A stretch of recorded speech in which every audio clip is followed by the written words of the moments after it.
because we have so much in front of us still, and we're hoping that, you know, I know the FBI has committed a very large number of men and women to partner with us, work side by side with us. We go do an interview, they're going to be there with us. We're going to go look at some evidence or process evidence, they're going to be right there with us. We're sharing every piece of information, all the data we can to get this thing solved. And it's important that my partners in law enforcement know and understand their roles, because it is very large, complex investigation with a lot of moving parts. And we're at that phase now where sometimes we're waiting, right? We're waiting for analysis. We're waiting for lab reports. But even then, when they come back quickly, for example, some DNA, we rushed what we thought was the best target for DNA. We did a rush through and got some of that back. The results were minimal. I think you all know the blood on the porch. That was one we did. It came back to Nancy. That's what we know. But there's still more items that have been submitted. We just haven't got them back yet. But in the meantime, we're not just sitting on our haunches waiting. We do have a number of leads coming in, and that's why we brought in the FBI for one, but PCRIT as well, to be able to get out there and handle these leads as they come in as quickly and as expeditiously as we can. And every single lead is looked at, every one of them. And so we're gearing up. You probably have some questions about what you've seen in the last couple of days. I'll gladly answer those at that time. But it really is about getting our partners out there. To be fair, when we went to that scene the first night, Saturday night, it was just us. Since then, the FBI and others have asked, can we go and see it as well? And that's what you've been seeing. But it is a very important case to not just me and my team, but this entire community, all of our law enforcement partners. Suspects.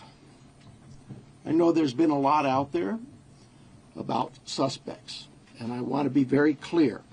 At this time, we have not identified a suspect or a person of interest in this case. We are working our best to do that.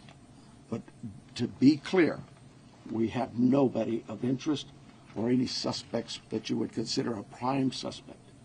We're just not there. We're not there yet. The timeline, I think we've got it on the board, do we not?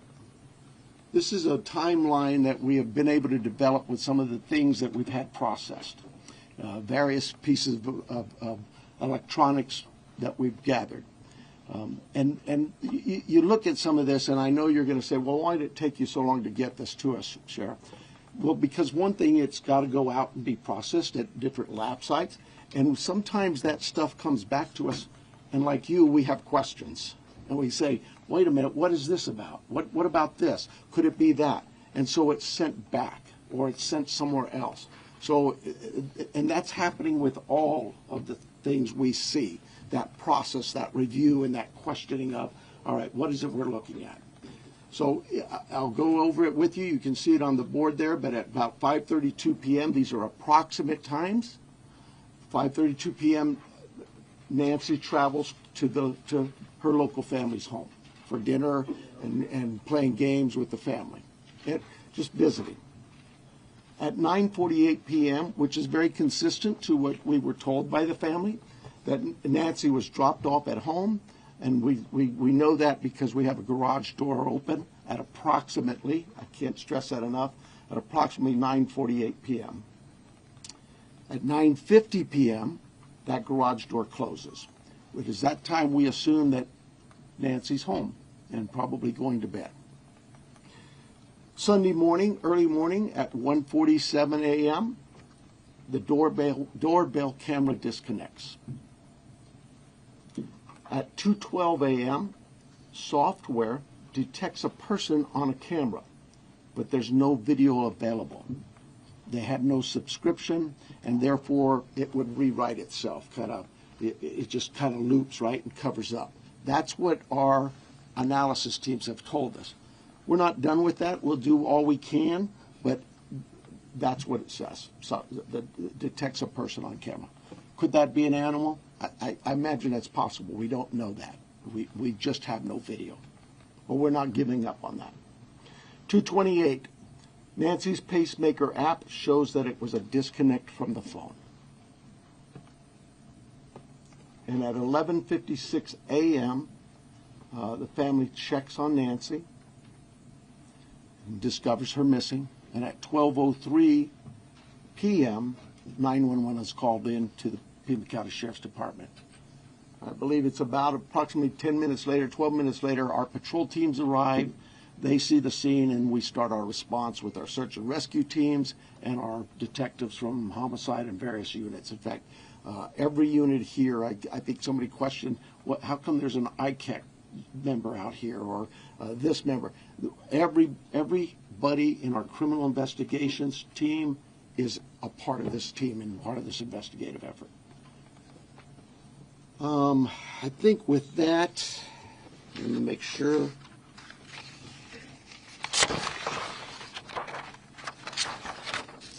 Now, I want to clarify some things that I may have already done, but yeah, I've gone over with the blood at the front door, the doorbell camera. It was removed, we know that, but we're not confirming that any cameras were smashed or destroyed around the house. I don't know where that came from, but that's something we're not confirming. The car. The car that was at the home, it's just standard investigative practices. It's part of the search warrant scene, court orders. We pull it out of there and do our scene processing with the vehicle. Uber. We did speak to a driver because Nancy, we learned, had been taken the Uber to the family residence, the daughter, for dinner. And we located that driver and spoke with them and got that information. The house, you guys got this, I think, conducting follow-up.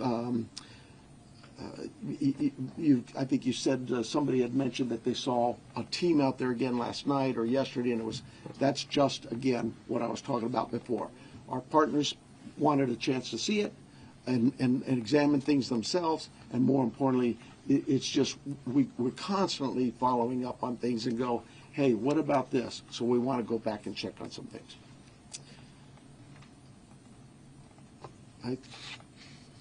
Oh, here's the other thing. Someone had mentioned there was forced entry. I have no clue where that comes from. We have been very consistent. We are not discussing that at all, whether it's forced entry or not forced entry. That is something we're just not discussing. So I don't know where anybody got that information. I think I am about done with my piece of this. I'm going to bring up here Heath Yankee, and I think you know him if you haven't been here. John Edwards is the assistant agent in charge with the FBI here at the Tucson office. Heath Yankee is the special agent in charge for the state of Arizona out of Phoenix. And he will come up and speak.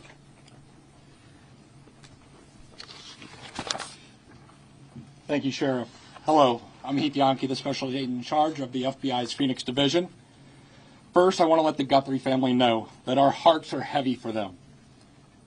After seeing your message last night, it is clear that you and your family are in pain. Please know that we are doing everything to bring your mother home. The FBI is now working this case jointly with the Pima County Sheriff's Department, and we're going to start today by announcing a $50,000 reward for information leading to the recovery of Nancy Guthrie and or the arrest and conviction of anyone involved in her disappearance, and this will be the missing persons with the reward that will be going out. The FBI has agents, analysts, and professional staff employees working day and night with our partners at the Sheriff's Department. We have deployed additional intelligence and agents from our Phoenix office. We have brought in our Critical Incident Response Group from Quantico, Virginia. Members from our Cellular Analysis Survey team are here, and they continue to collect and process digital information. We are actively reviewing and analyzing information from all digital sources, which includes banks, social media companies, phone companies, and any other organizations where a digital footprint could have been captured. All this information provides data points and helps put the picture together. And we will be in the community continuing to conduct a thorough investigation with our partners. You heard about us out there last night. We will be back out there today. I would ask the media, give our investigators the space to do their jobs while they're out there. Next, regarding the ransom letter. We are aware of a ransom letter that was sent to the local media and then to national outlets. As with every lead, we are taking it seriously. We are in communication with the family, and while we advise and recommend from a law enforcement perspective, any action taken on any ransom is ultimately decided by the family. Thank you to those in the community that have called in tips. For anyone out there that may have information, no matter how small you think it may be, please report it. You can do so by calling 1-800-CALL-FBI or online at tips.fbi.gov. My next message is to those imposters who are trying to take advantage and profit from this situation. We will investigate and ensure you are held accountable for your actions. We have made one arrest related to an imposter ransom demand, and a complaint will be presented to a magistrate judge later today.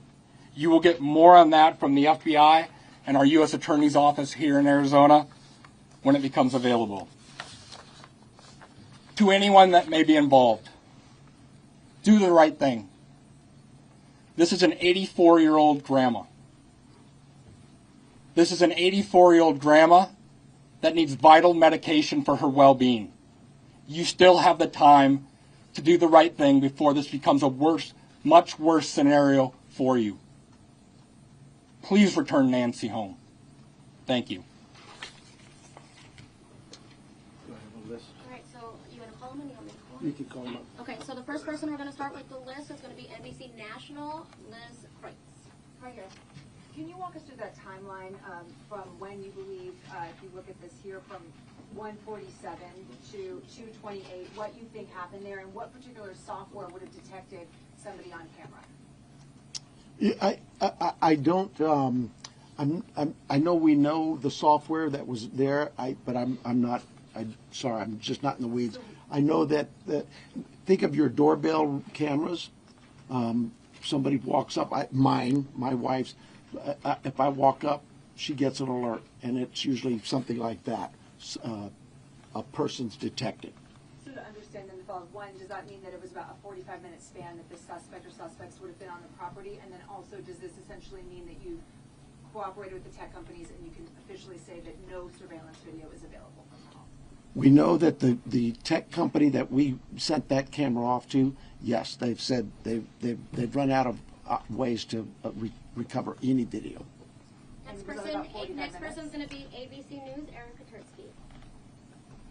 Yeah. I'm sorry, was what 45 minutes? Can we say it's about a 45-minute span that somebody would have been on the property then, from 147 to 228? Yeah, I think those times speak for themselves, and it is about, like I say, those are approximates, so yes. I'm sorry, who was next, did you say? Aaron Katursky, ABC News. Hi, Sheriff. Thanks very much. Is there information that you are purposefully withholding because of the active investigation that might be leading you in a particular direction? You know, this is no different than any criminal investigation that we conduct here. Law enforcement has conducted investigations since 1865 here in Pima County. We're always mindful of what it is that's in front of us and what we should release and can release. There's legal guidelines that guide us, but there's also strategy too. So, you know, I'll leave that for you to determine. Now that you are having such an injection of manpower from the Pima Critical Incident Team and the FBI, we could slow to bring that in at the outset. Should all of these resources be brought to bear sooner? I guess that you know, it's Monday morning quarterbacking. I do it all the time, so you have the opportunity to do it for me. I'll take that hit. CBS News, Jonathan Vigliotti. Sheriff, over here, has there been any proof of life, and has there been any sign of life? I'm going to, anything to deal with the ransom notes and that, I would defer to the FBI, but no, to my knowledge, we're still looking for Nancy. And for my follow-up question, if I can speak with the special agent, what was it about this apparent ransom note that now 3 days on you first haven't been able to validate, and second, it warranted informing the Guthries of its existence? So the ransom note that was sent out there, obviously every lead in this case we are taking extremely serious. But not Given everyone is presented to the family. Why this one? because this was the ransom that came in and it had facts associated with a deadline, with a monetary value they were asking for. So at that point, What were some of those facts, if you can, because there's been a lot of speculation, as you know, if you could set the record straight. yeah, the ransom itself, one talked about an Apple Watch and one talked about a floodlight. We're not going to go into specifics. It's very important that we keep this investigation moving forward, and we don't want to put more facts out there that others then can use to try to profit from this. CNN, next, CNN, next, Ed Lavandera. Hey, Agent, I want to follow up with you real quick on that. There have been, as far as we know, I think 3 ransom notes so far, 1 arrest. Are they all different? Do you think there's different authors behind all of them, or? So the one that went to the media is the one we are currently investigating and working on. The imposter that I talked about, where an arrest was made early this morning, that there will be more information. We believe there's no evidence to connect this to Nancy's case. It was someone that was trying to profit from it, a total imposter. And Sheriff, you started off the press conference by saying you believe that Nancy is still out there. Do you have reason to believe that she's still out there alive, or are you fearful of the worst case scenario here, that she won't be found alive? Well, I'm certainly fearful of that. I think we all are. But it is we operate from a position that until we know she's out there, she's alive, and we're going to continue thinking that way until we find her. Fox Digital, Mike Reese. Yeah, sir. Michael Rose from Fox Digital. Sheriff, you said you've identified no suspects. Have you ruled out anyone she was with on Saturday night? You know, we've talked to so many. I'm sure that my investigators have feelings about this one's clear or this one isn't. But no, I wouldn't say anybody's ruled out yet, because what if I rule you out and then later I learn something else? No. So my follow-up, you mentioned that you don't know where the reporting of a forced entry came from. Do we know how whoever did this got into her house? That I would not discuss with you anyway. Fox News, Paul Morrow. Question for Agent Edwards, if I may. Agent Edwards, will the Bureau be submitting the DNA for investigative genealogical investigation relative to maybe getting a relative, somebody if you will? I would say the DNA aspect of this case is being handled by the Pima County Sheriff's Department right now. However, should we get to that point, yes, that would be an option for the FBI to assist. And a quick follow-up, does the ransom note that you're working establish any communication protocols in it? No, it does not. And that is what I think is important, that if someone has Nancy and is demanding the ransom, that there is communication with the family. We talked about has been no proof of life, and there was no other demands within that letter. So they're still waiting for communication. ABC affiliate, Ashley Holden. Right here, Ashley Holden. When you say the doorbell camera was disconnected, do you believe that camera was taken? We do not have it in our possession. We've not located it. And then a follow-up. I know that we've been hearing a lot about ransom notes. We were also hearing in that video that was put out by the Guthrie siblings, and I don't know if this is a question for the FBI or yourself, but the challenges of seeing an image and knowing that it's real. Could one of you address that? Has the family received correspondence, any images, videos? So we're not going to go into facts regarding this part of the investigation. I think part of that message was, with AI these days, you can make videos that appear to be very real. So we can't just take a video and trust that is a proof of life these days because of the advancements in AI. and trying to actually get a proof of life that we can verify. But we're not going to go into anything the family may or may not have received. KOLD, Catherine Patterson. So, in regards to a timeline on that ransom note, is that being an impact in your investigation? Are we nearing that timeline? I'm sorry, one more time. So, in regards to the timeline in the ransom note, are we nearing that timeline? And is that playing a part in the investigation? We're not going to go again into specifics of that part of the investigation with the ransom note, other than what we've put out there. We've been transparent. We're talking about we are working that ransom demand, but we don't want to go anything further than that could impact any opportunities. So thank you. Is there any additional physical evidence at the crime scene other than the technology that you guys are using for this timeline? Is there anything else that's helping you guys other than really the technology? Well, I think I said on day one is that it's technology that's going to really help us solve this case. But no, I mean, you know, we did do a process of that scene for biological evidence, so we're still hopeful that maybe something will show up there as well. Arizona Republic, Richard Relas. Agent Yankee? Yes. We saw on the scene, I believe it was you, taking a tripod into the home of the sister.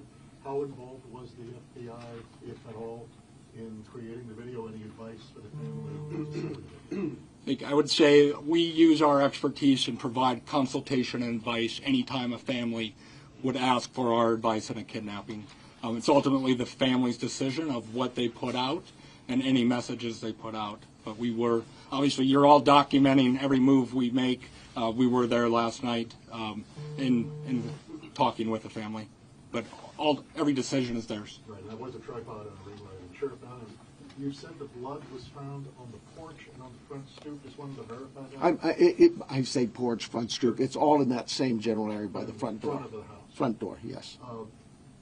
What, given her medical condition and the fact that it was her blood, as you say, what would her medical condition do with her recovery if she indeed bled out or was bleeding when she left the house?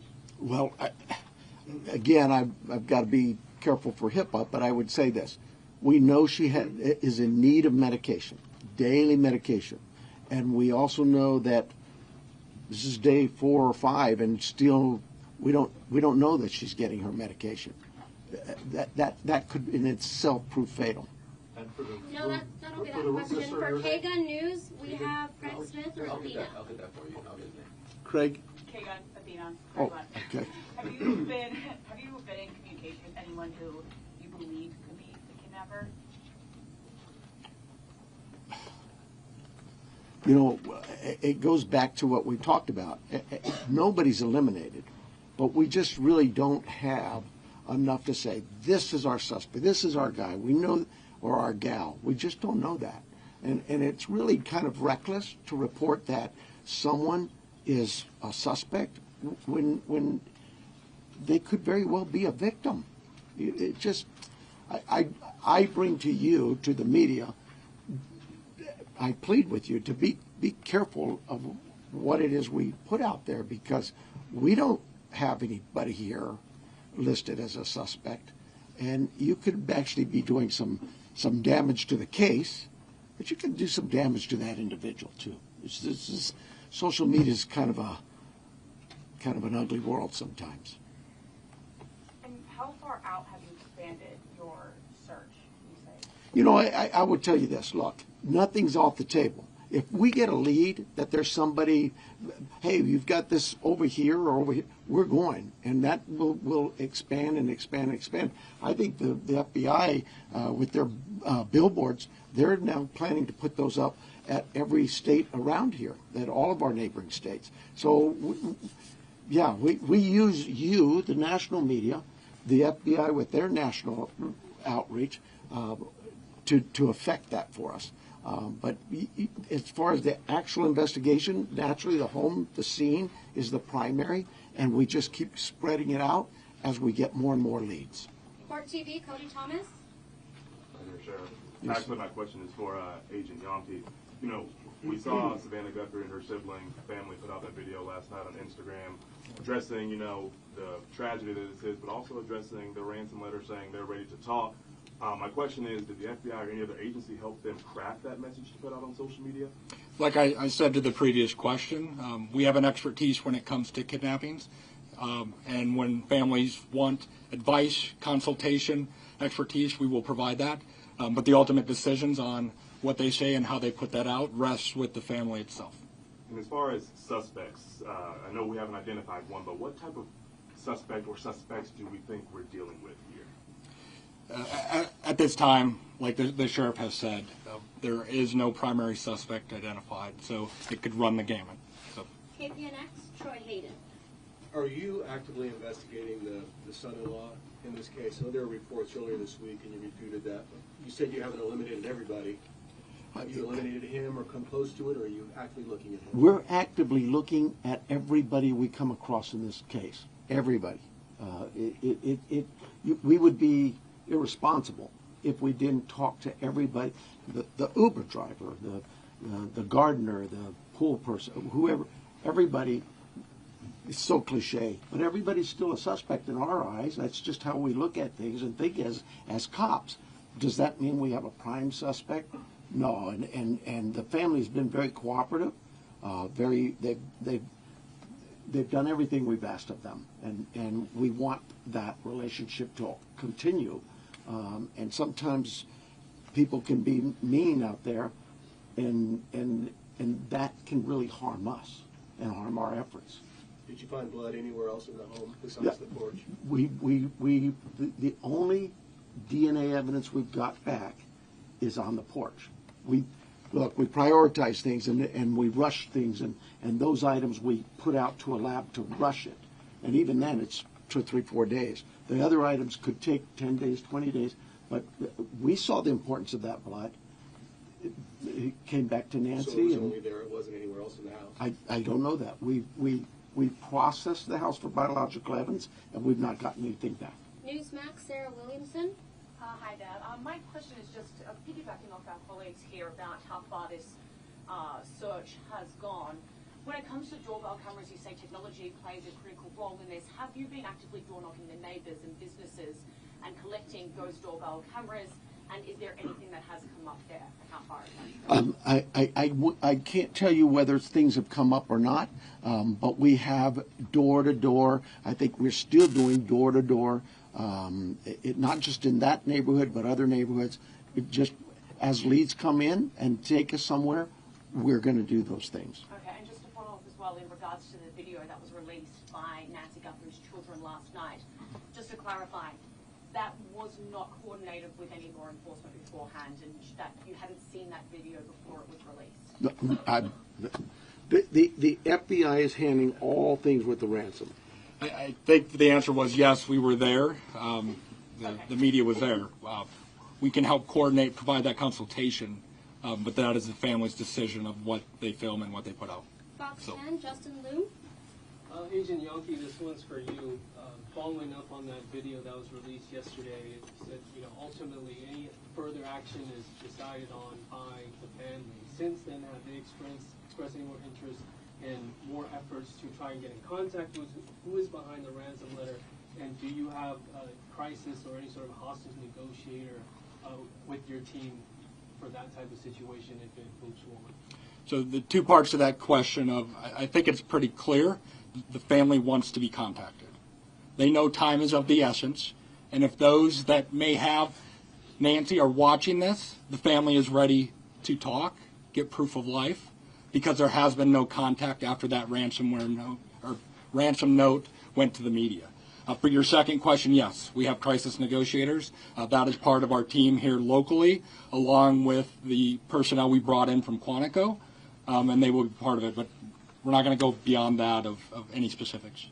Sure. Now, taking down the crime scene perimeter after Monday's investigation and really opening access to that property to everyone else, was that something you would do differently looking back, knowing that federal authorities also conducted a search yesterday?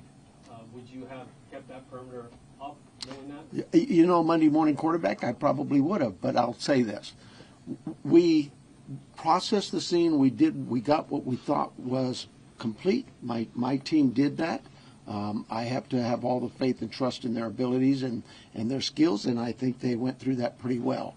But because another agency now steps in and wants to assist, we're just like with you, we're an open book. Absolutely. How can we help? One of the things people don't see, I heard your question about, and we left and then others could walk up. When we process a scene and we're done, we return that scene to in this case, the homeowners, the family. And we don't just go march back in there.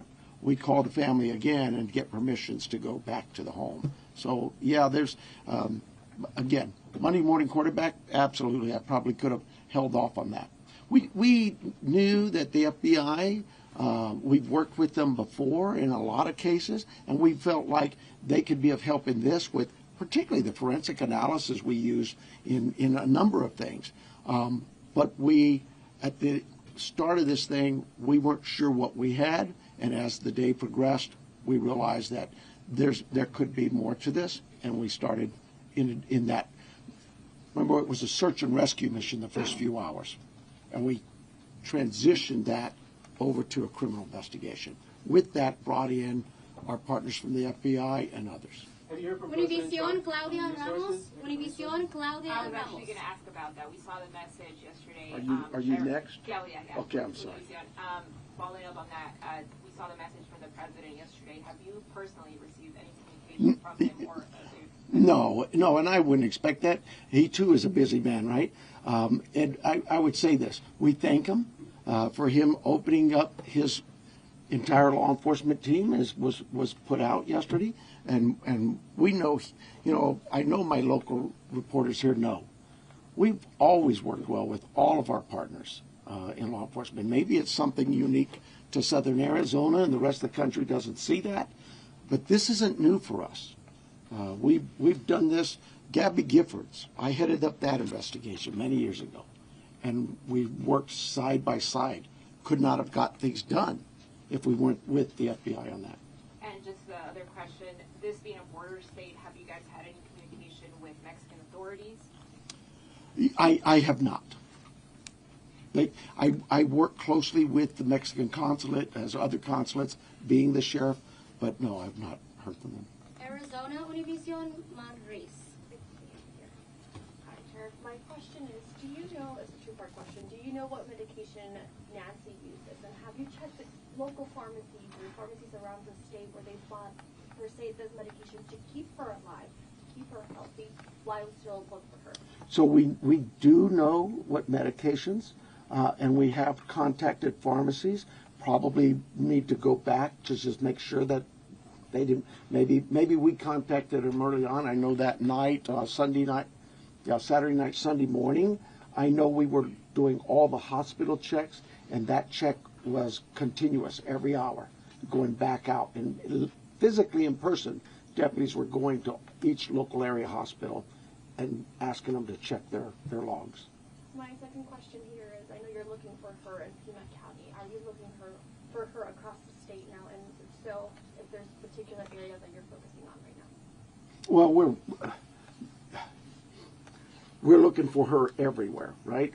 The FBI just made an arrest on a tip that we got that we thought there could be something here. There's it's statewide. The billboards are going to be out there across the country. We take leads from everywhere, and where those leads take us, we'll get there. MS Now, Alex Talbot. Agent Yankee, do you have any reason to believe that Nancy Guthrie may be being held outside of the country? Is that something that you ruled out at this point? We don't have any of that information. We haven't ruled anything out. Like the sheriff said, we will follow the facts wherever they take us, whether it is outside of the state of Arizona or over the border. We will follow the facts and go there, but we have no indication anything over the Mexican border. And you mentioned on the ransom note there were details about the Apple Watch and the floodlight. Yep. The ransom notes that were sent out to TMZ, KGUN, and KOLD, are they all the same ransom note? Do they contain the same details in each of those individual ransom notes? The ones that I am tracking and aware of were the same that went to TMZ also. News Nation, Brian Enton. Agent Yankee, sorry. Yes. When did the first ransom note arrive? And the reason I ask is because the Apple Watch has been in the news and on social media, and you could see like floodlights on video. So was it before those things were out in the world? I don't have the specific time frame as I sit here today of what time it came in, but that you are right.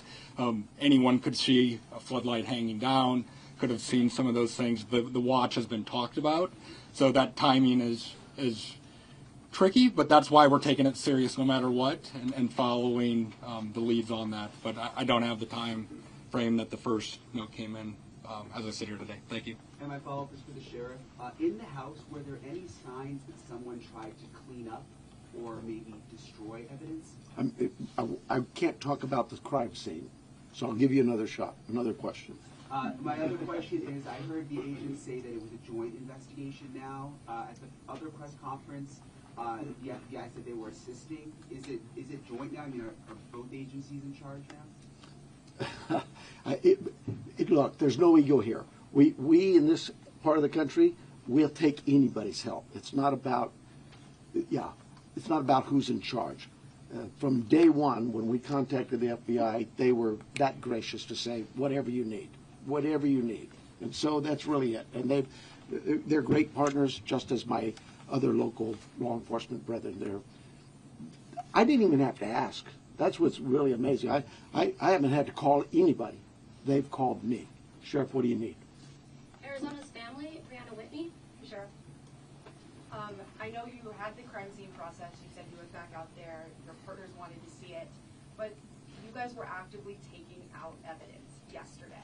Was there something you missed the first time, or did you get a new piece of information that led you to believe you needed to go back out and take more than you had that first day? You know, I know that we get information that will come, and this is just any crime scene that we look at. We may go out to a crime scene and think we've got it all, go analyze evidence, and something comes back and says, hey, did you check this? We're not going to just say, oops, and not go. Absolutely. In this instance, it really was the FBI just wanted to go, hey, can we take a look at it? Are you worried about that being contaminated at all because there was people in that? You know, I'll let the courts worry about that. We will certainly be open to the courts of anything that's been removed from that house, and we follow the rules of laws. We get court orders and go back and reapply for another warrant if need be. All of those things we're very careful of. Arizona Public Media, Lynn Boyd. Ellen Boyd over here.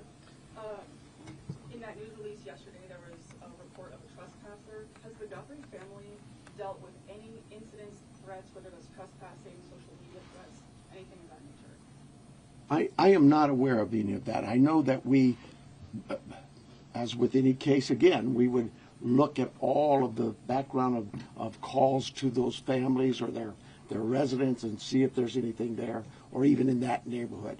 Those things have been looked at. I don't know of anything that was reported in even the last 30 days or 60 days. Nobody's come to me and said, hey, next door you had a burglary.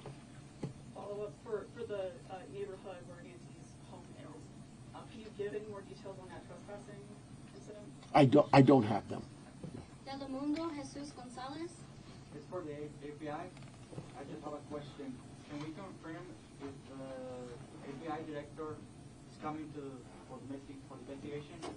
Yes, Director Patel is being briefed several times a day on this investigation back in D.C. He does have a trip scheduled to Tucson that was pre-scheduled before this, but he is receiving consistent and constant updates from our team here.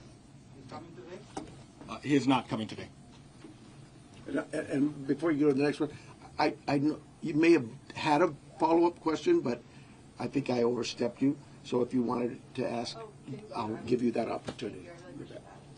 Thank you, sir. Absolutely. Thank you. At what point do you deem the ransom note not credible if there is no communication that follows up since you received it? Like, what's that timeline where you say, no proof of life, there's no more, this isn't credible? I think we start to look at what the deadlines were in the note. First, I think, was 5 o'clock today, and then it had a second deadline after that. So we are continuing. In a normal kidnapping case, there would be contact by now, trying to discuss that. But those are the time frames we are looking at. as we move forward. Are you able to say that second deadline that was given? I don't have that with me right now. So thank you. Sorry about that, Brandon. Entertainment Tonight, Denny Directo. Yes, my question actually is for Agent Yonke. There was a report that said the ransom came from an email and that the FBI was actually looking into that IP address. Any updates on that? Nothing that I can release. Thank you. And then also, there's also conflicting reports about who was the last person to actually see Nancy and drive her home. We know she took an Uber to Annie's house, but can you confirm whether it was Annie or her son-in-law Tommaso who took her home that night? I think the timeline that the sheriff provided was a family member, but just family. We're going to go with family. Record TV, Vandry Piera. Sir, we are for national, so we're not familiar with the area, so we think that is a remote area. So my question is, why is it so hard to track a car or something suspicious that have passed through the area at that night? How difficult it is, because probably cameras around or something. Yeah, you're talking about the challenges we face in some of being in a rural area like this. Those are challenges we face all the time. We'd love it to have all the cameras in what we would consider a more urban nature type area. But once you get out into the community, that's not the only part of Tucson that is that way. And we just find ways to overcome those challenges. We don't just disregard it. We still look at ways to find, for example, ring cameras that might catch just a piece of something. Goes by, it doesn't catch the whole car. Those kinds of things. We don't give up. We still go out. But not, at least a car that came out at that night. I can't. I mean, like miles from the house. We have cameras all over, and those things are being reviewed. Arizona Republic, Richard Willis. I'm a different person. Did he get two? It's the second one. Was that you? Oh, sorry. No. All right. Thank you guys for keeping us honest. No, you already asked your question, so we're going to go to the New York Times with Reese. And I apologize for getting your name wrong here, Reese. Thibault? No, you're close. Thibault. Hi. The 212, the camera that detected movement at 212, was that a different camera than the one that was disconnected at 147, and where was it pointed? We don't know that. We don't know which camera that was. When we did the software, it just told us that a person was detected. But I'm unaware of which camera that was. So there were multiple cameras, and you're not sure. Sure. There were multiple cameras at the home. Okay. And is there a possibility that this is not a ransom situation? And if so, what else could it be? Your guess is as good as mine. I would say absolutely there's a possibility that this is nothing to do with the kidnapping. But we cover all angles. We're not going to dismiss something until we actually know for a fact that it's one way or the other. People Magazine, we have Danielle Walker. So I wanted a little more clarity to follow up on his. Is there anything more you can say? Was this actually targeted or not? Do you have any? That's why we have the FBI to look at those areas where there may have been a target. Maybe it is a kidnapping. But no, we don't have anything to rule that out or to say it is. And as far as the ransom notes, there was a part in there about Bitcoin. Are you looking into that now, investigating? Yes, that's part of the investigation. Can you go and elaborate any further if you found anything or if there's any ties or any suspects tied to that Bitcoin? There is not at this time. Associated Press, Sajal Govindara. Hi, Sheriff. Just to follow up to a You're prior- Joe? I'm sorry? You're Joe? Govindara. Oh, I thought you said Joe. Okay. Just to follow up to a prior question, you had said early in the investigation that authorities don't believe Nancy Guthrie was targeted.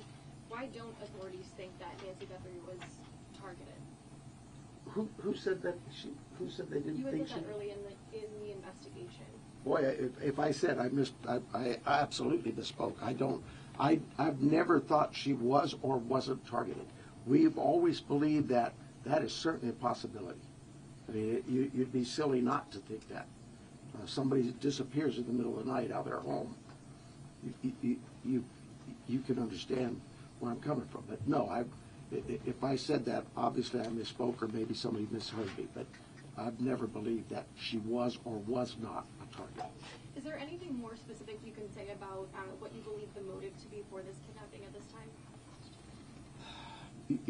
Motive's always going to be a question, and we'll know more as we go what that motive is. But right now, my guesswork is as good as yours. And then we also have the final one will be from KVOA here in Tucson, Monica Garcia.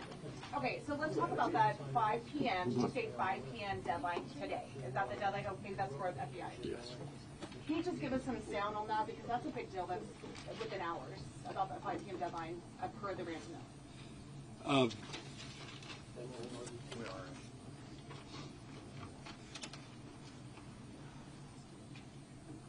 And then what's supposed to happen after that? So the ransom note that was distributed to the media did make a demand for 5 p.m. today, and if a transfer wasn't made, then I think a second demand was for next Monday. We're not going to go beyond that, but that was the ransom note the media received. Did it indicate what would happen if they didn't meet that ransom? Did they We're not going to go into those specifics. Thank you. 5 p.m. Eastern, I'm sorry, I know it's not Arizona. It's 5 p.m. I don't. It's 5 p.m. And then, sorry about that, Inside Edition, Jim Murray. Special Agent Yankee, given the fact that the FBI participated in the creation of this family video, does that suggest your belief that the author or authors of that ransom note, in fact, have Nancy Guthrie?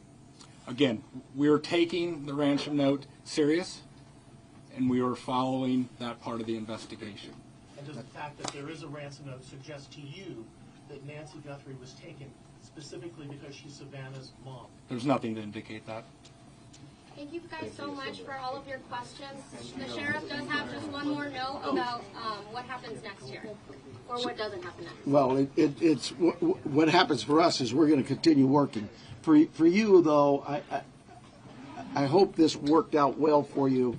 But right now, I have no plans to schedule any further press conferences unless we have some real evidence or something to bring up to you.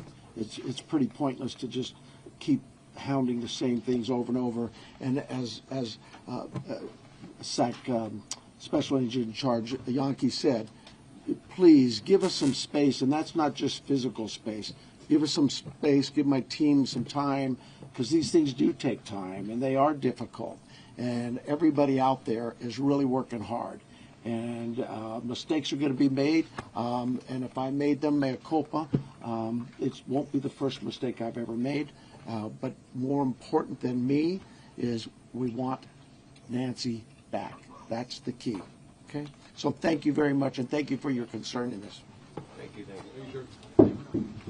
If you were looking for the other person that was up here, it was John Edwards, JONEDWARDS, Assistant Special Agent in Charge. Thank you. Yep, no problem.